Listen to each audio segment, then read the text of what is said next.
Today we're going to demonstrate that God of the Bible is not all loving or all just, and we're also going to demonstrate that the Bible not only has contradictions, but it has hilariously blatant ones. So, we're going to read from 2 Samuel 24 and 1 Chronicles 21. These tell the story of the census that David takes and makes God unalive 70,000 people of his people as a consequence. Now, in 2 Samuel 24, it starts off by saying, again, the anger of the Lord was kindled against Israel, and he incited David against them, saying, Go, count the people of Israel and Judah. So the king said to Joab and the commanders of the army who were with him, Go through all the tribes of Israel from Dan to Beersheba and take a census of the people so that I may know how many there are.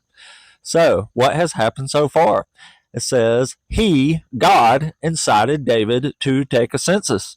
Now, apparently, this was the wrong thing to do because when God tells you to take a census, apparently you're not supposed to take a census because God gets really mad. And he sends Gad to give David a choice of a punishment for this, for doing what the Lord told him to do. It says, Gad came to David and told him, he asked him, Shall 7 years of famine come to you on your land, or will you flee for 3 months before your foes while they pursue you, or shall be 3 days pestilence in your land? So God is saying, I told you to take a census, and since you did it, I'm about to fuck you up. Now, pick your punishment. Do you want to have things shoved up your backside while you are tied to a board and scream, or like God starts naming different stuff and it's all horrible? And David says, I can't pick. I'll just leave it in your hands, God. So God chose a pestilence.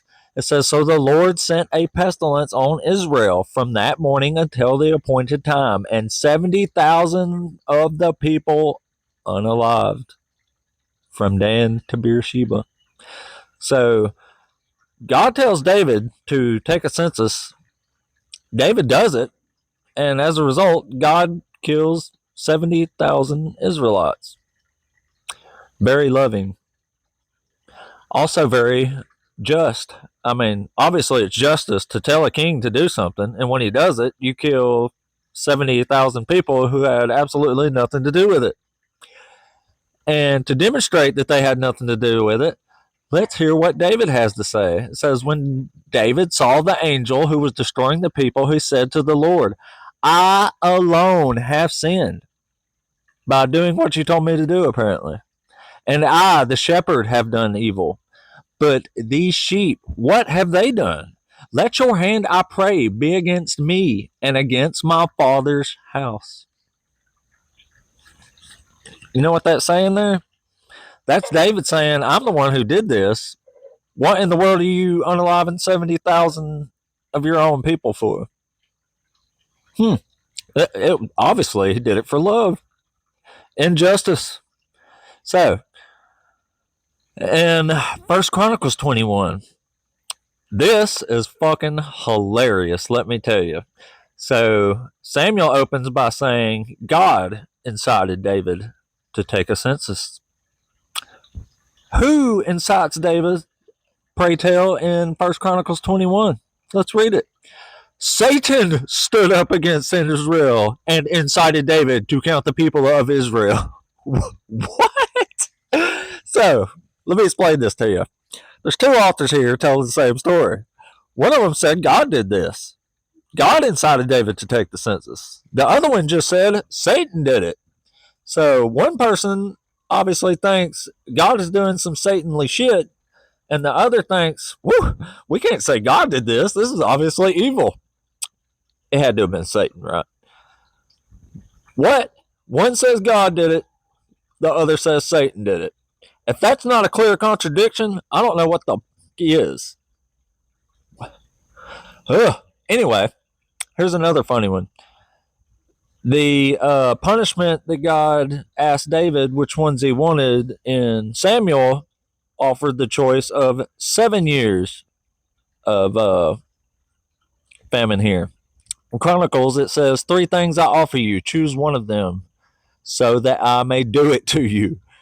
So Gad came to David and said to him, thus says the Lord, take your choice, either 3 years of famine.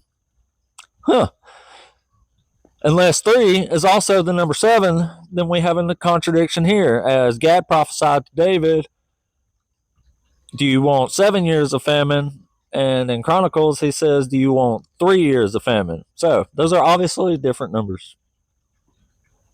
Obviously a contradiction. Not as big a deal. It's just a number that you know. The all-knowing one in the book of no contradictions says different numbers, so it's a contradiction. But let's face it, one saying God inside of David and one saying Satan inside of David just goes to show how ridiculous all this stuff is and the mental gymnastics you have to do in your own mind to make this not a contradiction. It's insanity. And again, Christians, let me know in the comments how this isn't a contradiction if you disagree, and I will tell you why you're wrong and why this is fucking silly. You're better than this. Let's move past this stuff. Take the good stuff if you want and leave this nonsense like this where it belongs, in the past.